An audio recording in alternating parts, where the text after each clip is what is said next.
Bonjour ou bonsoir, mesdames et messieurs. Au menu de cette émission, la situation sociale explosive au Congo-Brazzaville avec la pénurie de carburant voici plus d'une semaine. Et vous savez également que l'eau et l'électricité se font de plus en plus rares. Au cours de cette émission, nous aborderons également un volet économique avec l'allocation des droits de tirage spéciaux validés par le Fonds monétaire international, le FMI. Toujours sur le volet économique, nous parlerons de la loi rectificative du budget 2021 adopté par le Parlement congolais avant de chuter, si le temps nous le permet bien entendu, par le volet politique avec la situation des prisonniers politique qui cristallise encore l'actualité congolaise depuis la dernière sortie médiatique de l'actuel Premier ministre Anatole Koliné Makosso au sujet du général Jean-Marie Michel Mokoko et Okombi Salissa. Autant des sujets à aborder au cours de votre émission Droit de savoir où je reçois M. Clément Mirassa, qui n'est plus normalement à présenter, mais pour ceux qui le découvrent, c'est le président de la Fédération de l'opposition congolaise. Moi, c'est Christian Perrin. Bonjour, Monsieur Mirassa. Bonjour.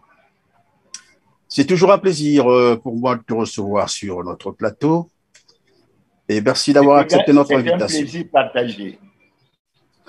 Alors, Monsieur Mirassa, depuis pratiquement une semaine, il y a une pénurie de carburant au Congo-Brazzaville, mais aussi l'eau et l'électricité se font de plus en plus rares. Qu'est-ce qui peut expliquer de telles situations? Vous savez bien que le Congo va mal, qu'il va très mal. C'est le bilan, c'est le constat d'un bilan négatif, c'est le constat de l'échec d'une politique. Quand je prends un produit comme le carburant, vous savez bien que le Congo est un pays producteur du pétrole. Le Congo a une raffinerie.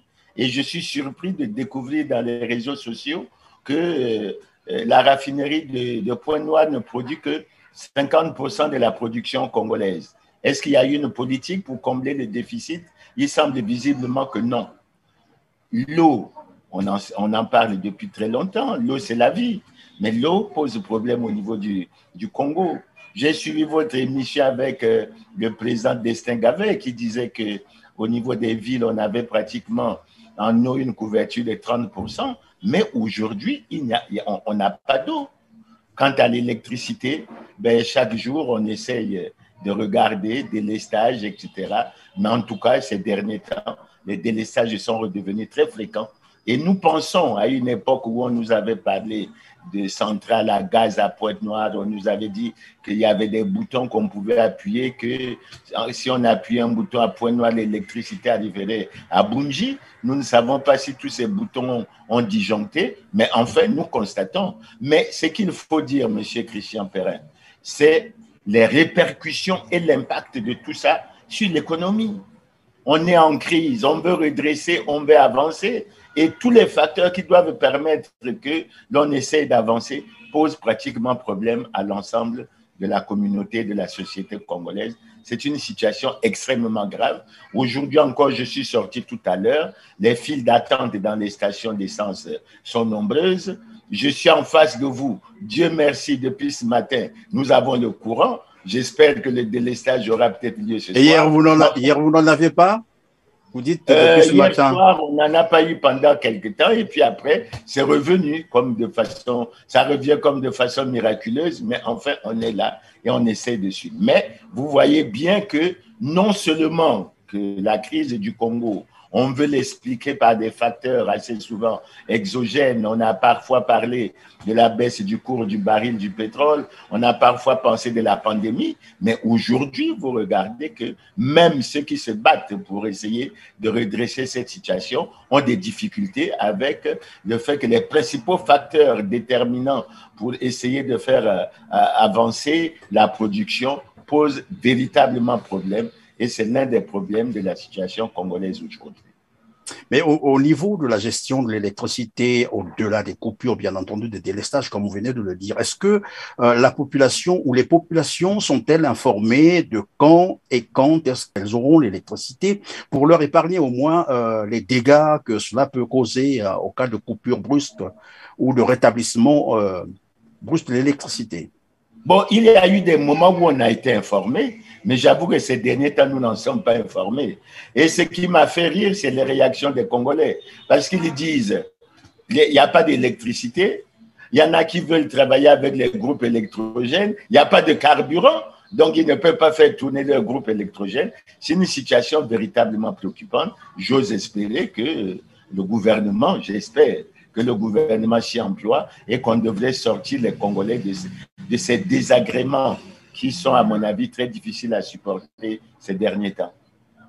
Et on imagine un peu que l'économie congolaise est une bonne partie est informelle et fonctionne, comme vous l'avez dit tout à l'heure, parfois avec les groupes électrogènes. Mais aujourd'hui, il n'y a pas de carburant, il n'y a pas de courant. Nous savons que l'électricité est pour une société moderne ce que l'air est pour la vie. On peut imaginer un peu en pleine crise économique et pendant qu'on est en train de rechercher les solutions, il n'y a pas de courant, pas de carburant. À quoi peut-on s'attendre finalement? Non, je crois qu'il faut dire une chose. D'abord, au plan macroéconomique, il y a eu des discours officiels pour dire que la croissance en 2020 est fortement négative. Elle était à moins 5% et qu'en 2021, on l'estimerait à entre moins 1 et moins 0,5%. Mais s'il y a ces problèmes d'électricité, nous n'avancerons pas, on ne progressera pas. Donc, on va certainement demeurer toujours en récession, mais avec une proportion beaucoup plus grande que l'on s'y attendait. Et il faut, à mon avis, que fondamentalement, je suppose que dans le budget de la loi, dans la loi rectificative des finances 2021, c'est prioritairement qu'on devrait s'occuper de ces problèmes pour que les Congolais puissent agir pour la relance de notre économie et sortir ce pays de ces graves crises que nous connaissons. Alors, il faut peut-être rappeler que cette situation n'est pas étrange pour les Congolais. De toute façon, l'électricité et l'accès à l'eau, c'est ce qu'il y a de quotidien d'ailleurs, le plus difficile pour les Congolais. Ils vivent cela de manière récurrente. Mais est-ce qu'on peut penser que cela aussi est dû à la crise économique et financière? Bon, on parle de crise économique et financière, il faut bien la cerner. Moi, j'ai suivi les discours officiels qui font apparaître qu'il y a la crise de la Covid et je suppose que ce n'est pas cette crise qui a un impact sur l'électricité, sur l'eau et sur le carburant. Il y a la crise économique et financière. Nous pensions qu'après les dispositions qui avaient été prises pour la transformation de la SNE en E2C et de la SNDE en la LCDE, qu'on allait être éloigné de ces préoccupations. Mais malheureusement, nous n'en sommes pas encore sortis. Et je pense, ça c'est mon point de vue, que le gouvernement doit accorder une priorité de premier plan à la résolution de ces problèmes, parce que je vous assure que c'est vraiment invivable. On a des problèmes de salaire, on a des problèmes de pension, des problèmes de bourse, et finalement, mais même quand on essaye de se battre pour trouver des solutions, on a maintenant des problèmes de délestage de courant, des problèmes d'eau, etc. Vraiment, c'est très difficile de vivre actuellement. Alors, tous ces problèmes combinés, et là, le 8 et le 9, l'Assemblée venait d'adopter la loi rectificative du budget 2021. Apparemment, il y a eu vraiment des coupures. Et là, le budget est passé à 1600 milliards, 635 millions de recettes et 1500 milliards, 15 millions de francs CFA en dépenses. Donc, on constate bien que là, il y a eu vraiment des restrictions. Est-ce que, avec ce que vous avez dépeint, la situation sociale, et à côté, on vient encore réduire drastiquement le budget, j'imagine un peu où est-ce qu'on va maintenant? Non, je crois que le budget, bon, moi j'ai désagréablement été surpris parce que je croyais qu'il y avait un certain nombre de facteurs favorables, notamment avec la tendance haussière du cours du baril du pétrole. Malheureusement, il semble que au niveau du budget, on a constaté qu'on avait projeté une production pétrolière initialement à 125 millions de barils. Et malheureusement, il semble qu'au niveau de la production, il y a une baisse. À raison de combien de dollars le baril? Ben, lorsqu'on a fait le budget initial 2021, on avait projeté le baril à 45 $. Et maintenant, il est passé à 70, sinon à plus de 70 et $. vous savez que depuis le début de l'année, il y a une tendance haussière et que présentement, ça aussi pratiquement entre 68, 69, 70 $. Mais le ministre des Finances, Rigobert Roger Andéli, a attiré l'attention lorsqu'il a présenté le budget. Il a demandé la prudence. C'est vrai, il y a eu une certaine prudence, puisque au budget, à la loi des finances rectificatives, on a retenu le cours du baril à 58 $, mais vous voyez même que de 45 à 58 $, il y a un écart de 13 $ qui est vraiment significatif. Oui. Maintenant, nous sommes pratiquement au 9e mois de l'année. Nous venons de terminer le 8e mois. Il a pensé que d'ici la fin de l'année, sur la moyenne, je pense qu'on devrait se situer au moins autour de 58, sinon au-delà. Donc, c'est un peu ces facteurs. Maintenant, l'autre facteur que l'on a évoqué pour la confection de ce budget, c'est la mise en pratique du projet de société. Mais je crois que le projet de société, semble-t-il, qui est mis en valeur actuellement, n'a pas bien cerné le contour des choses. C'est mon point de vue. Parce que j'estime que ce soit dans le projet de société, que ce soit le Conseil des ministres qui a suivi, on a cerné 5 crises majeures, à savoir la crise de la Covid, la crise économique et financière, la crise sociale, la crise des valeurs et la crise sécuritaire. Et comme je vous l'ai déjà dit, on a semblé sciemment ignorer la crise politique et la crise électorale. Qui serait caractérisée par quoi exactement, la crise politique? La crise politique, elle est permanente. Et moi, je suis de ceux qui pensent que c'est le préalable à la résolution des autres crises. Elle est basée sur le fait que nous devons avoir des institutions, nous avons des lois, et il faut que les institutions respectent la loi. Sinon, on est pratiquement dans les décors. Je vous ai déjà donné un exemple. Je vous ai dit quelque chose qui fait sourire les Congolais quand je leur dis que le président de la République est en situation délicate d'incompatibilité constitutionnelle. Je peux vous prendre aussi un autre exemple.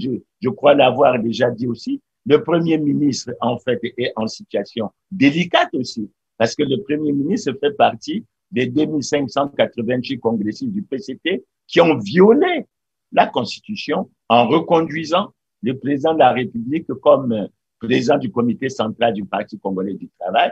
En fait, président du Parti congolais du travail, en violation flagrante de l'article 80 de la Constitution. Et vous savez bien qu'au moment où le président de la République rentre en fonction, il prête le serment de respecter et de faire respecter la Constitution.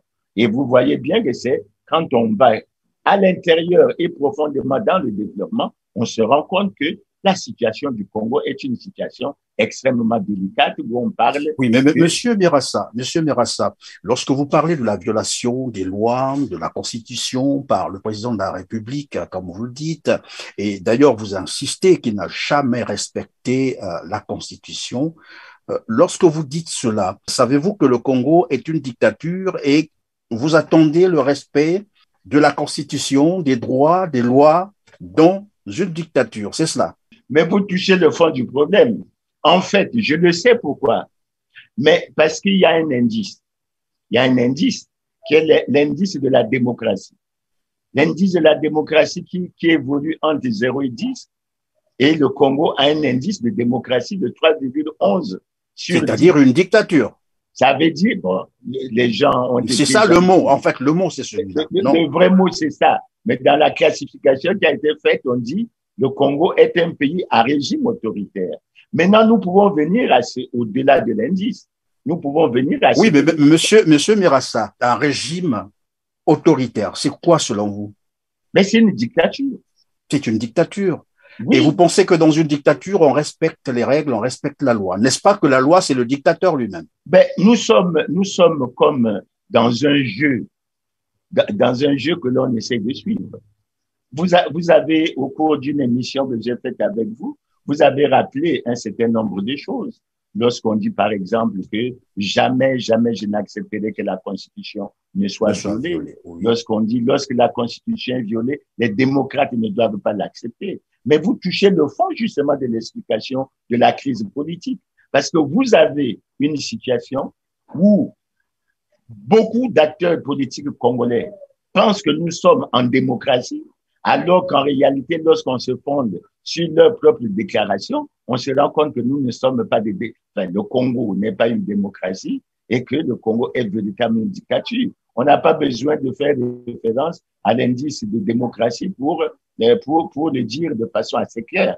Mais nous sommes dans cette situation et c'est celle que nous connaissons. Mais nous tenons à dire, même si on est dans ce régime, dans ce pays à régime autoritaire, nous tenons malgré tout à relever à chaque fois que nous le pouvons que les lois et règlements de la République sont violés en toute impunité et nous devons le rappeler à ceux qui ont la charge de gérer les affaires de la cité. La loi rectificative fera de sorte que qu'il y ait des coupures budgétaires à tous les niveaux, c'est-à-dire une restriction à tous les niveaux, réduction par exemple du train de vie de l'État. Mais dans le même temps, on observe d'ailleurs la nomination depuis là beaucoup des hauts fonctionnaires d'ailleurs à des postes budgétivores.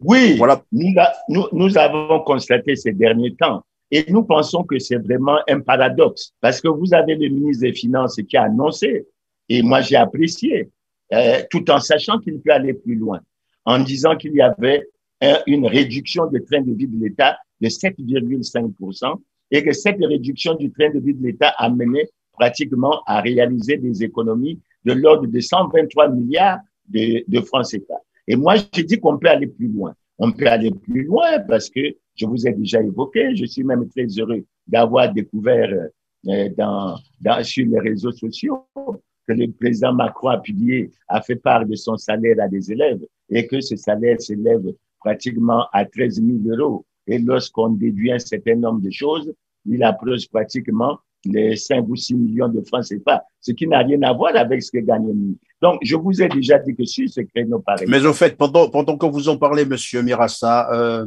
le président congolais gagne combien? Ah ben ça, je n'ai aucune idée. Je n'ai aucune idée. Je sais, je vous parle des textes. Par rapport aux textes, le ministre d'État, il gagne 15 millions. Il a 2 millions d'indemnités de logement. D'après un décret de 2012, pour lequel d'ailleurs on n'a jamais voulu le voir être publié au journal officiel. C'est comme un texte réglementaire clandestin. Bon, le ministre, ça avoisine 10-11 millions, le secrétaire d'État, etc. La rumeur dit que le premier ministre toucherait 25 millions, mais le président, je n'ai pratiquement aucune idée, même dans la rumeur, mais je suppose que le président ne peut pas gagner moins que le ministre d'État. Je suppose, dans la logique, que le président, quand on suit la progression telle qu'elle a été faite, le président gagnerait visiblement bien plus que le ministre d'État et bien plus que le Premier ministre. Donc, oui, je vous dis. Et maintenant qu'on parle de la réduction du train de vie de l'État, est-ce que vous pensez que cela touchera également les fonctionnaires? Ça touche les fonctionnaires en partie. D'abord, il faut que je dise que cette mesure, comme le ministre Andeli l'a si bien rappelé, c'est la mesure 23 de la matrice qu'on a convenue avec le Fonds monétaire. Il s'agissait de réduire la masse salariale, etc., en pourcentage du PIB, du PIB non pétrolier. Bon, mais quand le ministre Andeli prend le courage, je dis bien prend le courage, d'annoncer qu'il va s'attaquer aux faussaires, l'histoire, c'est quoi? Il y a, dit-on, dans ce pays, des gens qui touchent une centaine de salaires. Il y a des gens qui pourraient, dit-on, toucher des milliers de salaires. Il y a des gens qui sont classés à d'autres catégories, à celle à laquelle ils devraient appartenir. Donc, il faut, à mon avis, soutenir le ministre Andeli parce qu'il s'agit d'une épreuve où il a besoin d'un soutien fort pour avancer. Et moi, je dis au ministre Andeli, mais c'est bien certainement qu'il va agir de façon progressive. J'ai dit, mais c'est bien de s'attaquer aux faussaires au niveau de la fonction publique. C'est comme si on s'attaquait aux voleurs d'œufs. Mais qu'est-ce qu'on fait des voleurs d'éléphants? Quand je parle de voleurs d'éléphants, je parle aux responsables des scandaleux crimes économiques et financiers que nous connaissons. vous avez rappelé l'autre jour, j'en ai profité lorsque je suis passé sur les défis de me rappeler de ce que vous m'avez dit, qu'il y avait 6 Congolais qui détenaient 5 500 milliards de francs CFA. Qu'est-ce qu'on en fait? Et ces ministres sont encore au gouvernement. Ah oui, il semble, oui. Et la plus certaine d'entre eux étaient déjà au gouvernement, ils continuent à l'être, d'autres ont fait leur entrée, etc. Et c'est pour ça que lorsque le Premier ministre dit que les poursuites, il n'y a pas de poursuites judiciaires, mais qui devrait engager les poursuites judiciaires puisque c'est l'État qui est lésé. Et la structure morale la mieux placée pour s'intéresser à cette affaire, c'est l'État, c'est le gouvernement qui devrait prendre cela en ligne de chasse. Non, mais je dis chapeau en délit parce que je vous rappelle que nous avons signé l'accord le 11 juillet 2019 et c'est maintenant que les Congolais découvrent que pendant tout ce temps, il y a des ministres qui étaient en poste, mais ils n'ont jamais voulu appliquer. Donc, il s'agit en fait d'un problème de gros intérêts pour lesquels on aurait pu dire sous certaines conditions qu'on a besoin d'une espèce d'union sacrée. Et c'est pour ça, Monsieur Christian Perrin, que pendant longtemps, nous avons dit que pour sortir ce pays de la grave crise multidimensionnelle dans laquelle il était empêtré, il fallait un dialogue national inclusif parce qu'on a besoin d'une espèce d'union sacrée pour que les Congolais se rassemblent, qu'ils se réconcilient et qu'ils s'attaquent avec force à tous ces maux et qu'ils renoncent à ce que cela ne puisse plus se reproduire. Donc, Monsieur Mirassa, je vous ai entendu dire qu'il y a des gens au Congo qui gagneraient des milliers de salaires, des centaines de salaires, et que d'ailleurs le nouveau ministre des Finances parle des faussaires. Et pourtant, dans le même temps, on a un déficit, par exemple, au niveau de l'éducation, de près de 20 000 enseignants. Oui, le déficit est réel. Nous avons un déficit de 20 000 enseignants. Si je ne me réfère pas à Brazzaville, si je me réfère à mon petit bled, pas parce que si je me réfère à mon petit bled de Lekana et je n'irai pas jusqu'à mon village, mais on n'a presque pas d'enseignants. Il y a des jeunes qui ont été pris parce qu'ils ont eu le bac, qui n'ont pas pu aller plus loin, etc.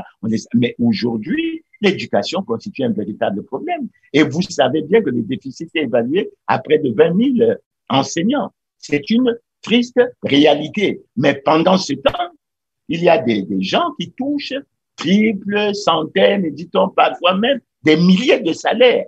Donc, vous voyez bien que c'est une attitude véritablement criminelle qui ne fait que amener le pays vers le bas et pour laquelle, à mon avis, il faut que des mesures draconiennes puissent être envisagées. Alors, toujours sur le volet économique, il y a évidemment l'allocation des droits de tirage spéciaux validés par le FMI. Le FMI a donc validé près de 650 milliards de dollars et dont 33 reviendront à l'Afrique. Est-ce que vous avez l'information sur ce que le Congo pourrait en tirer? Oui, on a l'information. Vous savez qu'au niveau du Fonds monétaire, c'est quand même le Fonds monétaire international, c'est la bonne gouvernance, c'est la transparence, etc. Le Fonds monétaire a pris une décision historique. La décision historique, c'est d'injecter dans l'économie mondiale pour permettre à tous ces pays, il semble-t-il que la crise a fini par devenir mondiale, pour apporter à ces pays des liquidités pour qu'ils se sortent de cette situation de crise et que surtout, ils arrivent à résoudre les problèmes qui découlent des effets de la pandémie. Et vous voyez bien, 650 milliards de dollars, c'est pratiquement, monsieur Christian Perrin, c'est pratiquement une somme supérieure, si écoutez bien, à près de 362 000 milliards de francs CFA. C'est déjà, à mon avis, quelque chose de fantastique. Oui, mais ça concerne le monde entier. Non, ça concerne le monde entier.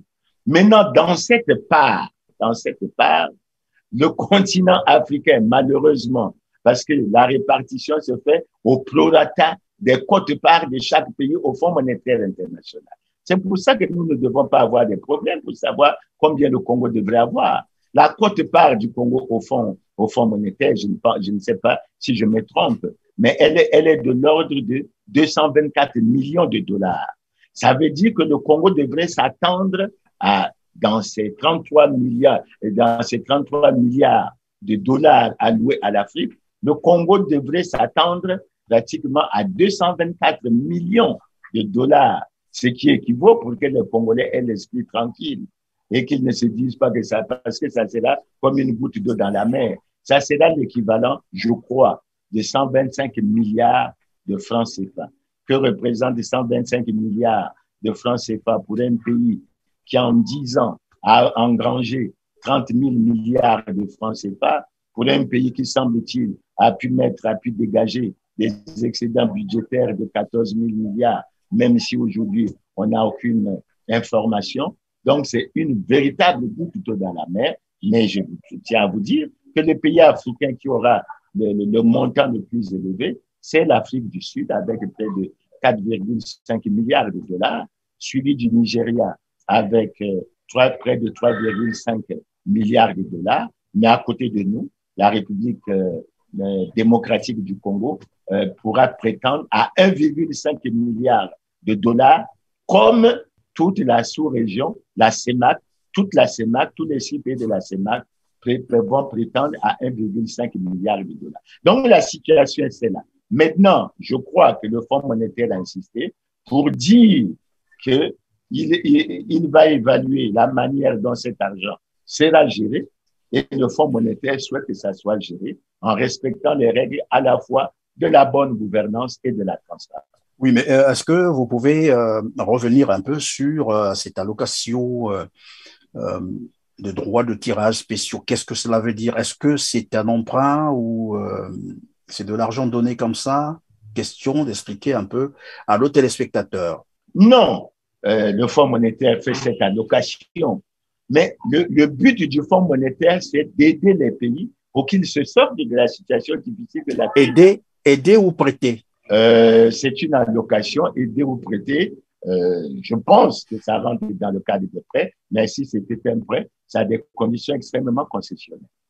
Et donc, on va encore contacter un prêt, c'est cela, en un mot. Si vous avez un prêt du Fonds monétaire à des taux concessionnels, ne vous plaignez pas. Ça ne va pas accroître la dette. Monsieur Christian Perrin, on n'a pas fini avec le budget. Quand vous prenez le budget du Congo, semble-t-il, a dégagé un excédent de près de 150 milliards de francs CFA. Mais il a un déficit de trésorerie de l'ordre de 392 milliards, de l'ordre de 542 milliards, qui sera déjà épongé par les 150 milliards. Donc, il restera au Congo pratiquement entre près de 400 milliards à rechercher. Mais je crois que c'est je crois comprendre que ça devrait être l'une des raisons de cette mission du gouvernement en France, puisqu'on est parti bousculer les portes ici et là. Oui, mais moi, je vous ai posé cette question expressément parce que vous avez parlé de quelque chose de 125 milliards de francs CFA qui, en réalité, ne représentent rien pour le Congo-Brazzaville. Et dans le même temps, vous évoquiez d'ailleurs cette affaire de 14 000 milliards du Fonds de garantie des générations futures qui, aujourd'hui, a disparu sans trace. Personne n'a été interpellé, mais à côté, vous avez aussi rappelé ces 6 ministres qui sont encore au gouvernement congolais, qui détiennent à eux seuls près de 5 500 milliards dans les paradis fiscaux. Que d'aller quémander chez les autres, permettez le terme, s'il ne peut pas plaire aux gens. Pourquoi ne pas rapatrier ce que nous avons, par exemple, dans les paradis fiscaux? Est-ce qu'il se poserait un problème à ce niveau? Je crois que le problème, il faut le poser au gouvernement. Monsieur Christian. Oui, mais peut-être qu'ils ne connaissent pas les créneaux, ils ne connaissent pas les procédures. Est-ce que vous pouvez leur conseiller? Je comprends bien votre question, mais analysons concrètement la situation. Nous avons signé un accord avec le Fonds monétaire le 11 juillet 2019. Quelles étaient les conséquences financières de cet accord? Les conséquences financières de cet accord, c'est que le Congo s'attendait à recevoir une manne financière du Fonds monétaire international de 259 milliards de francs CFA, une manne financière de la BAD de 262 milliards de francs CFA une manne financière de la Banque mondiale de 171 milliards de francs CFA et une manne financière de la France de 89 milliards. Tout ça regroupé, ça fait 781 milliards. Ça veut dire que nous devions prétendre avoir chaque année 260 milliards. Et c'est là que votre question est très pertinente. Pourquoi? Mais vous pensez que si le Congo se lançait dans une véritable lutte anticorruption, il ne lui est pas possible par année de recouvrer 200 et quelques milliards. Si déjà on parle de ce que l'on a débloqué de l'argent pour une route imaginaire de 137 kilomètres, vous savez combien ça fait? Cet argent peut-il être récupéré, oui ou non? Puisque la route, visiblement, n'a jamais été construite. Si nous parlons des Congolais qui disposent de 5 500 milliards dans les paradis fiscaux, et je suis surpris que le Premier ministre dise qu'il n'y a pas eu des actions au niveau de la justice. Mais est-ce que le Congo a un problème à faire que cet argent ne soit pas rapatrié? Encore que le rapatriement de cet argent, c'est une des actions prévues dans la matrice que nous avons convenue avec le Fonds monétaire international. Pourquoi nous ne le faisons pas? Et votre réflexion, elle est pertinente parce que vous allez en France pour voir avec l'AFD, pour voir avec le ministre Bruno Le Maire, pour voir. Mais il faut que nous sachions que ceux qui nous reçoivent pour discuter de ces questions en France se posent eux-mêmes la question. Mais pourquoi ces gens viennent à nous alors qu'ils ont entre leurs mains les moyens de résoudre leurs problèmes? Pourquoi ils ne veulent pas le résoudre par eux-mêmes, qu'ils viennent nous demander? Si nous étions dans une certaine vision, on aurait pu dire, monsieur Christian Perrin, le Fonds monétaire, on le laisse de côté. Nous pouvons, en menant une action anti-corruption, nous pouvons, en traquant les responsables des scandaleux crimes économiques et financiers, mais l'Angola, en 2019, a pu recouvrer 5 milliards de dollars, c'est-à-dire 3 000 milliards, c'est pratiquement le double du budget. Pourquoi le Congo ne pourrait pas faire autant? Pourquoi le Congo est ce pays qui se particularise? Parce qu'il est l'un des pays les plus corrompus du monde. Il est dans le top 10 des pays les plus corrompus d'Afrique. Et aucune action de recouvrement de cet argent se fait. Et on va pour que, mais les autres chez qui nous allons, ils ont aussi des problèmes et ils doivent résoudre ces problèmes. Donc, il faut que nous-mêmes, nous prenions conscience. Et ce que vous dites, c'est justement l'un des problèmes de la loi des finances rectificatives 2021. Pourquoi? Parce que moi, je suis parmi les Congolais qui ont été surpris de constater que pendant que nous sommes dans cette grave crise multidimensionnelle, il n'est nullement mentionné dans ce texte le fait qu'on mène des actions, une lutte anticorruption qui nous permette de faire entrer de l'argent dans les caisses de l'État. Et ce qui pose problème au niveau justement de la relance de l'économie, c'est qu'on a choisi des contrôles intempestifs dans les entreprises. Toutes les entreprises privées se plaignent de ce qu'il y a multiples contrôles. Ils souhaiteraient que ça soit allégé, etc. Alors, au lieu de chercher l'argent là où on devrait être, on va le chercher là où nous décourageons même ceux qui doivent faire des efforts pour que nous relaxons. C'est ça le drame de notre pays. Donc, je dis, oui, allez-y, je vous en prie, oui. Je dis, il faut, monsieur Christian Perrin, que les gouvernants congolais, que les acteurs congolais, les acteurs politiques congolais arrêtent avec cette vision extravertie du développement. Et il faut qu'on compte sur une phrase que le président Alphonse Massamba n'a pas assez bien dite. Il faut que nous commençons à compter sur nos propres forces. Ce n'est ni le Fonds monétaire, ni la France, ni la BAD qui viendra développer ce pays. Ce pays se développera lorsque nous aurons l'amour de ce pays.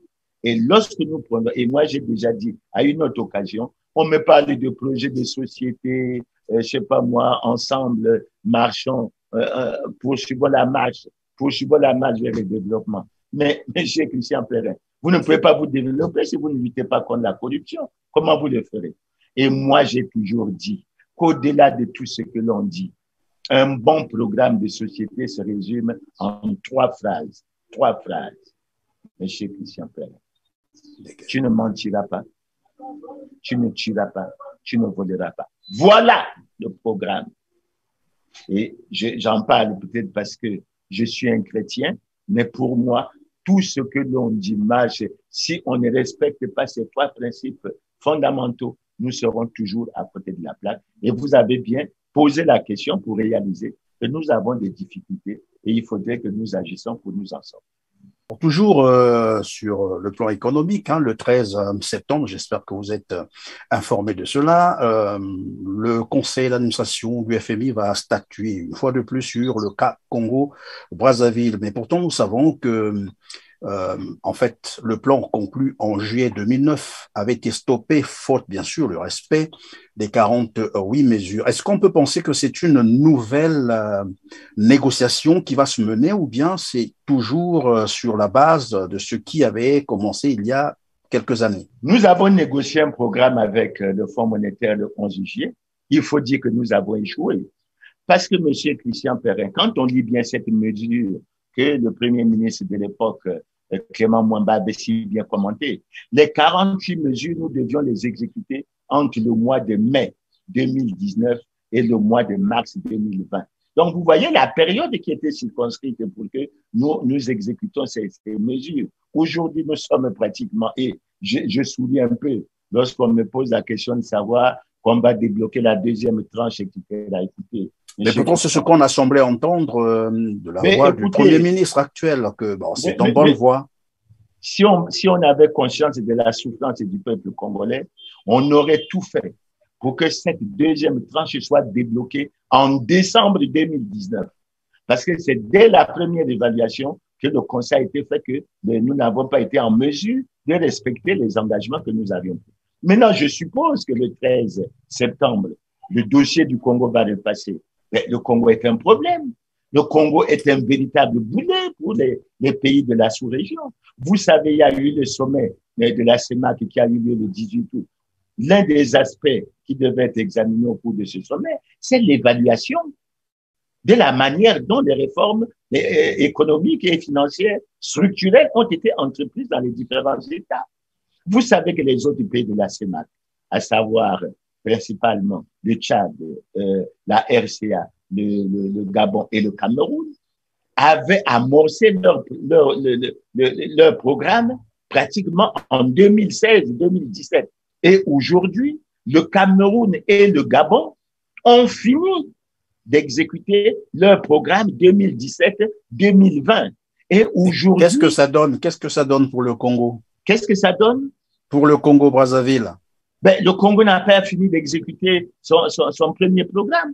Les autres, le Gabon et le Cameroun, pour les informations que j'ai, ils sont déjà mis d'accord avec le Fonds monétaire international pour entrer dans les programmes de la deuxième génération. Ça veut dire qu'ils ont bien exécuté les premiers programmes et aujourd'hui, ils sont dans les programmes de deuxième génération. Ça veut dire que l'assistance financière qui avait été prévue a déjà été débloquée et en signant les nouveaux programmes, ils bénéficient d'une nouvelle assistance financière. Ajoutez à celle-là l'allocation des DTS pour laquelle aucun pays ne sera oublié. Vous voyez bien que ces pays, même si on dit qu'ils sont dans des difficultés, mais ils sont dans une bien meilleure situation que celle du Congo. Le Congo finira son programme quand? Et qu'est-ce que, selon vous, qu'est-ce qui n'a pas marché au Congo? Qu'est-ce qui a fait que le Congo ne puisse pas respecter ces mesures, comme les autres pays d'ailleurs? Monsieur Christian Perrin, je vais vous poser une question. Qu'est-ce qui avait fait que le Congo ait caché sa dette? Vous savez bien que le Congo avait caché une partie importante de sa dette. Ça veut dire quoi? Ça veut dire mauvaise gouvernance. Ça veut dire manque de transparence. Nous sommes poursuivis par cela. Est-ce que nous en sommes sortis? Nous n'en sommes pas encore sortis. Prenez rien que le problème de la corruption. Mais il y a dans la matrice des 48 mesures, il y a bien une action qui doit être menée pour la lutte contre la corruption. Et quand vous la lisez, elle semble simple. Mais pourquoi nous n'arrivons pas à l'exécuter? Pourquoi nous n'arrivons pas à nous attaquer aux responsables des scandaleux crimes économiques et financiers? Nous avons de véritables problèmes. Pourquoi nous n'arrivons pas à finaliser? Et ce que vous me dites me fait sourire. J'ai suivi le Premier ministre dire, et je vous assure, Monsieur Christian Perrin, j'en ai beaucoup souri. J'ai entendu le Premier ministre dans une de ses déclarations dire que la France va nous accompagner dans les négociations dans les traders. Monsieur, où est-ce que nous en sommes? Il faut que l'on sache, monsieur Christian Perret, que la dette a toujours constitué un gros obstacle au développement de ce pays. Et le problème a été largement évoqué en 91 lors de la conférence souveraine nationale souveraine. Et au sortir de la conférence nationale souveraine, l'un des aspects qui devait être réglé, c'était celui-là. Bon, le président Lissouba a eu des rapports avec le Fonds monétaire international. Il a avancé et il a pris des mesures réduites, puisque c'est à l'époque où on a supprimé les avancements avec effet financier, etc. Mais moi, la question que j'allais plutôt poser est de savoir comment est-ce qu'un pays qui se dit indépendant et souverain se fait accompagner par un tiers pour aller négocier au niveau du FMI. Est-ce que c'est un aveu d'impuissance qu'on n'est plus capable de convaincre? C'est le paradoxe entre ce que l'on dit et ce que l'on fait. Mais je vais vous dire dans quelle situation le Congo se trouve. J'ai été avec le ministre André. Quand j'ai travaillé au ministère des Finances, j'ai beaucoup travaillé pour que nous arrivions au point de décision et par la suite, ceux qui nous ont suivis sont arrivés au point d'achèvement de l'initiative PPTI. Sachez, monsieur Christian Perret, qu'en 2010, grâce aux efforts de la communauté financière internationale, dans laquelle le Fonds monétaire a joué un rôle important, la dette du Congo a été ramenée à 25% de notre produit intérieur brut. Et cela nous a ouvert de grosses perspectives de développement. Je me rappelle également que pendant ces négociations, mais le Fonds monétaire avait interdit aux autorités congolaises de procéder à cette affaire de gage, de préfinancement d'un certain nombre de choses. Mais nous avons assisté à quoi? Mais aujourd'hui. Oui, mais même là, c'était des montages financiers frauduleux, qu'on apprend d'ailleurs, qui ont été réalisés par, je crois, une multinationale que je ne citerai peut-être pas de nom ici, une multinationale française. Bon, mais je continue, monsieur Christian Perret. Et probablement que c'est ce qui donne encore de l'espoir à monsieur Koliné Makosso, qui croit que cela peut se répéter, non? Non, mais je viens à la question que vous avez posée. Nous avions atteint ce niveau. Mais expliquons un peu, parce que on parle de cette dette. Je pense que nous, les acteurs politiques, nous parlons de ce problème de la dette avec beaucoup de légèreté. Il faut en parler avec beaucoup de responsabilité. Et c'est pour ça que moi, je pense que la problématique de l'endettement du Congo est un problème qu'il faut analyser sérieusement.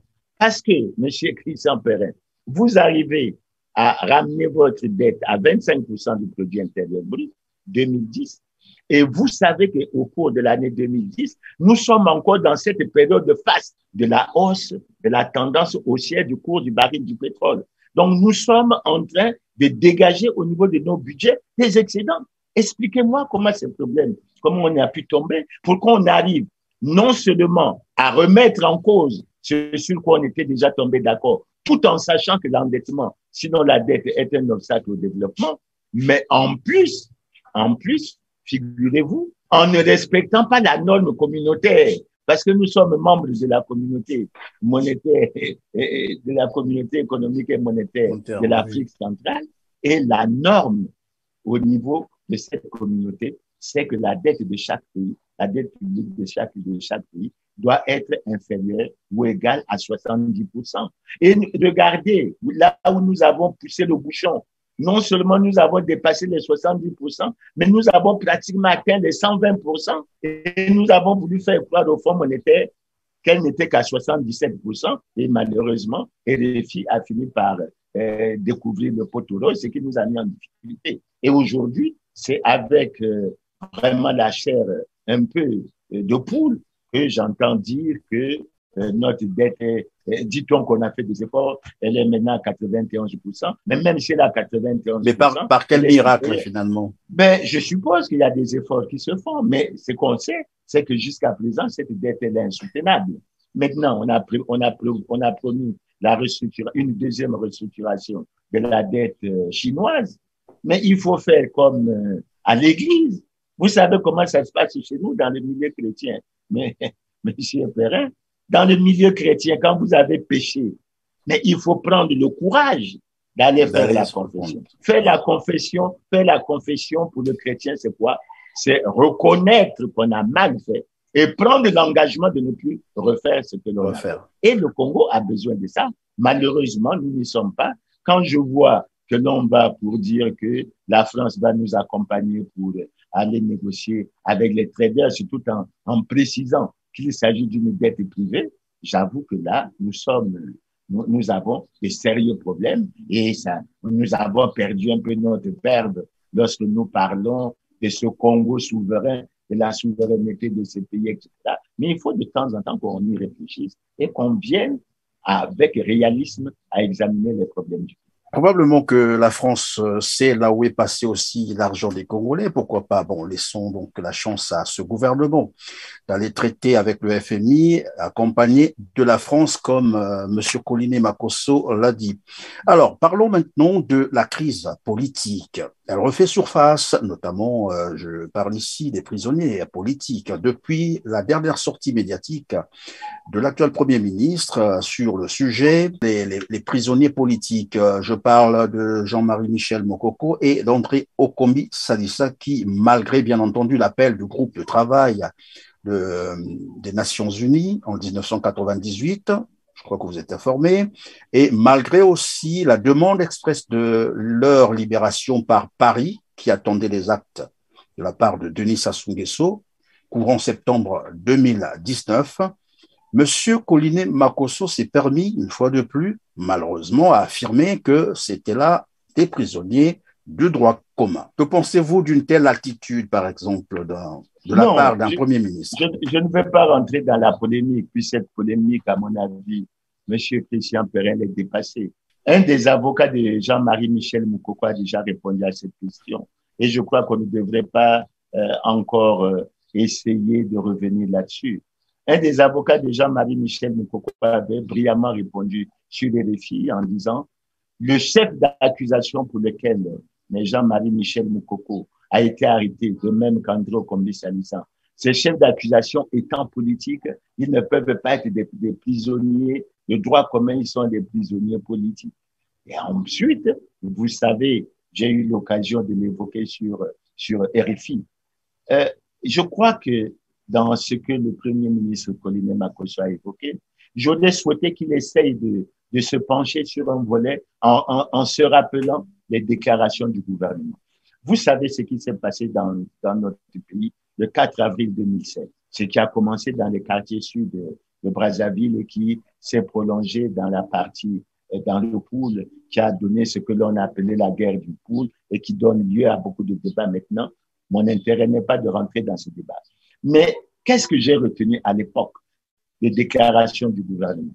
Le gouvernement a déclaré plusieurs fois qu'il s'agissait là des terroristes et qu'il n'était nullement question de négocier avec des terroristes.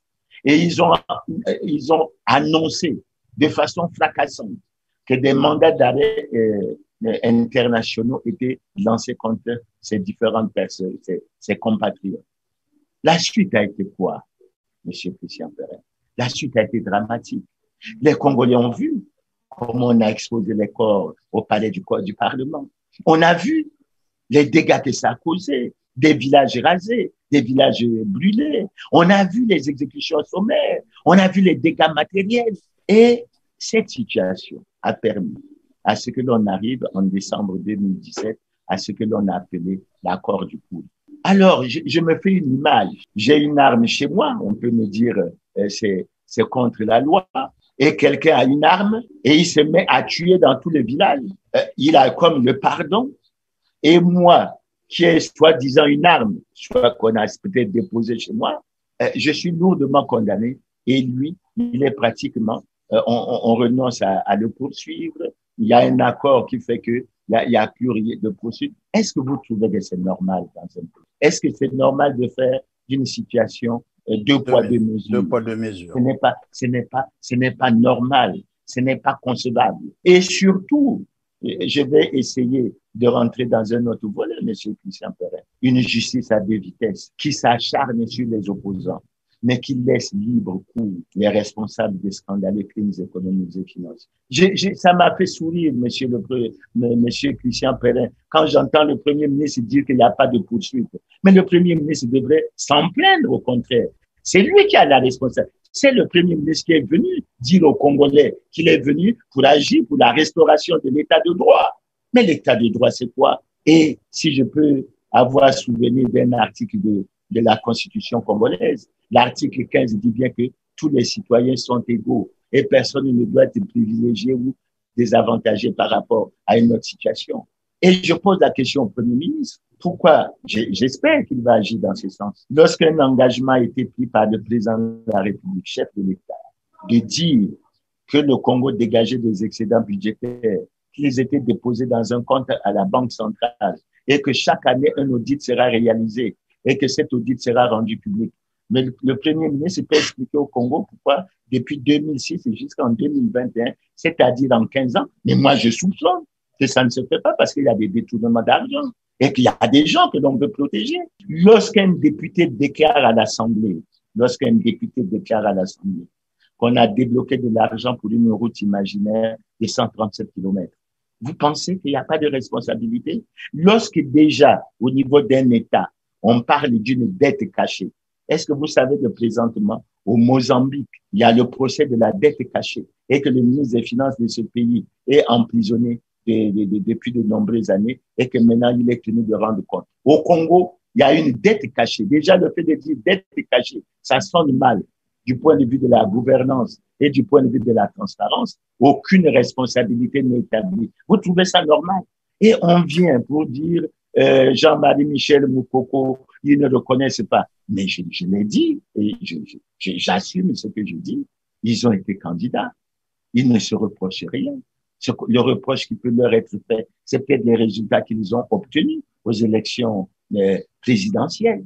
Et je crois que ça nous amène à dire que nous devrions être suffisamment humbles. Nous devrions sortir. Oui, mais monsieur Mirassa, que vous inspire une telle attitude de la part de monsieur le Premier ministre actuel, Anatole Kouliné-Makosso, lorsqu'il affirme et continue à affirmer, parce que c'est pas pour la première fois, il continue à affirmer que ce sont des prisonniers de droit commun. Est-ce que ce n'est pas là une manière de ne pas vouloir, en fait, désamorcer la crise politique? Est-ce que c'est pas fait exprès? Monsieur Christian Perrin, est-ce que ce gouvernement a envie de désamorcer la crise politique? Regardez ce qu'ils ont fait. On a créé des conseils consultatifs. Et l'un des conseils qui a retenu mon attention, c'est le Conseil national du dialogue. Où est-ce qu'il est, monsieur Martin Mbéry? Est-ce qu'on entend encore parler de lui dans ces pays, que ce soit à la télévision ou dans le cadre de son travail? Et on se rend compte que ces conseils ne servent absolument à rien. Il faut pratiquement les supprimer. Mais quand vous me parlez du Premier ministre, j'aimerais bien que le Premier ministre soit en harmonie avec ce qui est dit. Lorsque le Premier ministre va prendre, je sors de ce volet, lorsque le Premier ministre va prendre des anciens ministres qui ont été sortis du gouvernement, pour des raisons que eux-mêmes ils connaissent, et qu'on les nomme hauts commissaires, comme si dans ce pays, il y avait des Congolais qui ne pouvaient pas vivre sans avoir une position au sein d'un gouvernement, pour dire aux commissaires, avec rang 2, avec ceci. Est-ce qu'il est vraiment pour la résolution de la crise de ce pays? Parce qu'il est pratiquement en contradiction avec son ministre des Finances. Le ministre des Finances parle de la réduction du train de vie de l'État. Lui, il vient pratiquement pour agir dans envie que de contrecarrer les efforts de son. Je vous prends cet exemple. Donc, à mon avis, nous avons toujours dit à ce pouvoir qu'il faut marquer un arrêt. Il faut appeler à un rassemblement de tous les Congolais. Nous l'appelons dialogue national inclusif. Il ne sert à rien. Il faut que nous ayons suffisamment d'humilité. Regardez, le gouvernement, c'est depuis 2010, c'est depuis 2012 que le Congo est rentré en crise et le gouvernement a prouvé son incapacité à trouver les solutions appropriées pour sortir de cette crise. Quand il va signer un accord en faisant croire aux Congolais que c'est le salut pour le Congo avec le Fonds monétaire, il est incapable d'appliquer les mesures qu'on lui demande d'appliquer. Que veut-on réellement? Que veut-on réellement? Donc, à mon avis, il ne sert à rien. Dans ce pays, les acteurs politiques ont fait trop de mal aux Congolais et au Congo. il faut qu'à un moment donné, ils pensent à une repentance. Et je suis surpris que depuis 1997, je n'ai jamais entendu un acteur politique congolais s'arrêter et demander pardon au peuple congolais pour les actes, les mauvais actes qu'il aurait eu à poser, etc. Et on continue toujours. Donc, nous sommes dans une situation où on essaye toujours de jeter un certain nombre de choses sur les autres et on ne s'arrête pas. Parce que quand je vous évoque ce que je dis, comment le Premier ministre va agir pour restaurer l'autorité de l'État si lui-même, il ne se met pas en bonne position pour agir en vue de la restauration de cette autorité. En tout cas, merci, Monsieur Clément Mirassa. Je crois que tous les aspects qui ont été évoqués sont bien entendu ceux qui figurent probablement dans votre analyse que vous venez de publier, notamment la situation du Congo-Brazzaville au lendemain de la célébration du 61e anniversaire de son indépendance, à moins qu'il y ait probablement un aspect que nous n'avons pas abordé, mais contenu dans ce document, dans cette publication, dans votre analyse. Il y a deux aspects. Deux aspects. L'essentiel du document, le document, il est clair. Le document a fait apparaître clairement qu'on ne devrait pas parler de 5 crises majeures que le gouvernement devrait chercher à résoudre, mais on devrait parler de 7 crises et parmi les 2 crises que le gouvernement veut sciemment ignorer, il y a la crise politique et il y a la crise électorale. Mais au-delà de ça, puisque vous parlez du document que j'ai fait, je ne l'ai pas évoqué dans ce document, il y a 2 aspects que je souhaite voir évoquer. Et je souhaite qu'il faut que les Congolais, notamment les acteurs politiques, y pensent sérieusement. Le premier aspect, je suis frappé, je suis choqué que chaque fois qu'on fête un anniversaire, le prochain c'est le 62e, etc., on parle des pères fondateurs de l'indépendance, on parle des bienfaits du président Alphonse Massamba. Et je crois qu'il est difficile de supporter qu'on continue à vivre dans ce pays sans qu'on ne pense à régler le problème de la sépulture du président Alphonse Massamba. C'est un des pères fondateurs. Il a été président de la République. Il a posé un certain nombre d'actes importants dans ce pays. Ce bilan est connu de tout le monde. Et je crois qu'il faut qu'à un moment donné que nous prenions le courage d'assumer notre passé, d'assumer notre histoire. Et pour cela, il faut une réconciliation. Il faut penser les plaies. Et dans les actes qu'il faut pour repenser les plaies, je pense qu'il faut que les Congolais règlent le problème de la sépulture du président Alphonse Massamba Diba. Et lorsqu'on parle...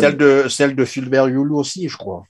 Bon, maintenant, s'agissant du président Fulbert Youlou, je crois qu'il y a des amis qui ont eu assez souvent l'occasion d'aller là où il est enterré à Madibou. Mais le problème que je vais poser pour le problème du président Youlou, il est tout autre. Il n'est pas lié à ça. Moi, je dis ceci. J'étais très jeune. J'ai entendu. C'était l'enthousiasme. Youlou a tout volé, etc. Nous rebâtirons le Congo, etc. Mais je dis que le niveau du vol aujourd'hui est devenu dans une proportion qui menace la vie de la nation, qui menace l'État congolais. Et moi, je me suis toujours posé la question, pourquoi les acteurs politiques congolais n'arrivent pas à faire le point sur les vols dont le président l'abbé Fulbert Youlou a dit qu'on était responsable. Et j'ai discuté avec un certain nombre de personnalités qui m'ont dit qu'il y a une commission qui avait été mise en place et qu'en réalité, rien n'avait été constaté. Mais si rien n'a été constaté, il faut penser à la réhabilitation. On ne peut pas à chaque fois, à chaque anniversaire, évocation, on fait ceci, on fait cela. J'ai même été surpris lors de l'évocation du Premier ministre à cette occasion. Il a dit d'ailleurs quelque chose qui a retenu mon attention. Il a dit que grâce au président Sassou, dans les années 80, la sanction pour les crimes économiques et les crimes de sabotage était sévère. Mais pourquoi maintenant ce n'est plus sévère? Pourquoi maintenant il n'y en a plus du tout? Pourquoi c'est l'impunité? Donc, je crois que nous avons besoin d'une certaine relecture de notre histoire. Et il faut que nous réhabilitons un certain nombre d'acteurs politiques de ce pays. Lorsqu'il s'agit surtout des pères de l'indépendance, on ne peut pas ne pas reconnaître les actes forts qu'ils ont posés, le contexte dans lequel ils ont mené le combat et là où ils sont arrivés. Et je crois qu'on devrait leur rendre hommage. Et je souhaite, pour ma génération d'hommes politiques, pour ceux qui viennent après nous, il faut qu'on y pense sérieusement parce que ce n'est pas du tout intéressant.